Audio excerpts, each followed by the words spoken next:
I just wanted to start off by saying congratulations on being a winner of the 2017 YPN Leadership Award. It's a fantastic accomplishment. Thank you very much. I'm pretty excited about it. David, you've been in the real estate business for less than a decade.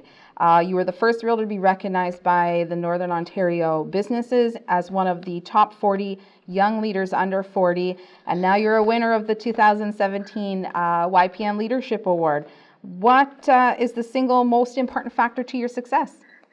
It's so tough to pinpoint one factor. If I have to say one thing, though, it comes down to hard work.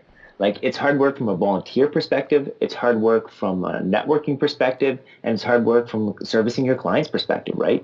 And that's something that we can control as people that are out in the community. Like, it's just, like Gary Vaynerchuk always goes back to, it's just work. Anybody can put it in. It just, do you have the effort to give that extra 10% or that extra, put an extra hour into it kind of thing. So it all boils down to just being in a position to give that extra little bit. Hard work, hard work. In your application, you stated that organized real estate has guided and shaped your career more than you could have ever imagined. Assuming you mean this in a good way, can you tell us what you mean by this?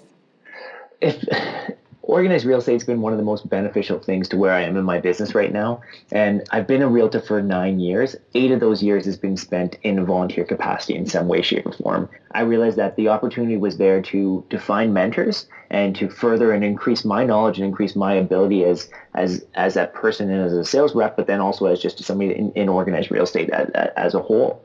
And it started with the mentors kind of thing, and then I was able to give back to my local community as well kind of thing. But having these people that we see them as competitors and really they're colleagues of ours, and getting along with them and having good relationships with them from a local level, but then also on a provincial and a national and a global level, I've been able to tap into some amazing resources with people across the country where I can reach out to them, ask them questions, and they're up to some amazing things in their local markets. And I can find out what they're doing and try to mimic that or bring that into my marketplace. And it really gets you thinking outside the box as to it's a bigger world out there. And you can continue it, and you can there's tons of networking opportunities at different conferences that are out there, and just even different Facebook groups. Like, we're in a global world right now, right? So don't just practice in your local environment. Absolutely. You recently made the decision to take a break from volunteering in organized real estate. Do you plan to turn your attention to other professional pursuits? It's my first time in almost a decade of not being a part of organized real estate. So I already miss it. But I'm also looking at a few different opportunities locally and maybe provincially that's going to let me continue to grow as a volunteer leader in the communities, for sure. They'll be lucky to have you no matter what your endeavor.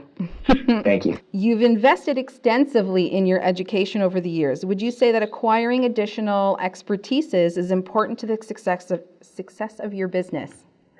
It's funny. Some people that have taken time to go and get the designations might not like the answer to this, but I honestly find that designations don't help you.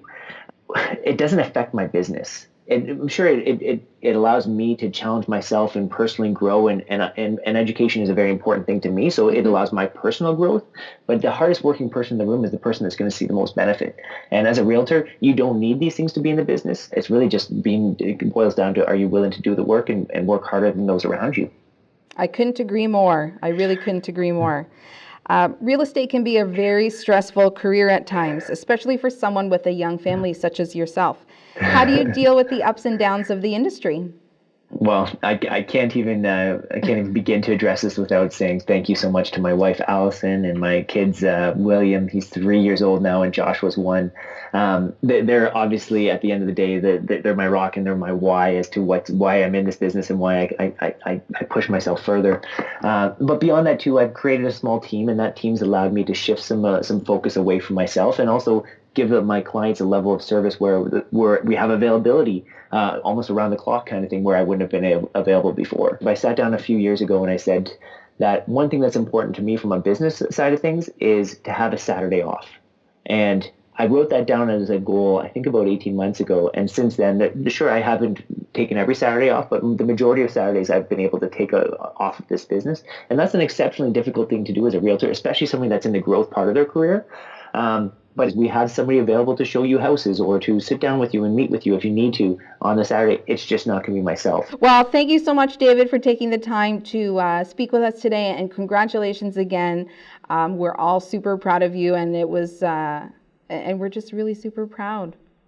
Awesome. Thanks a lot, Kim. See you later.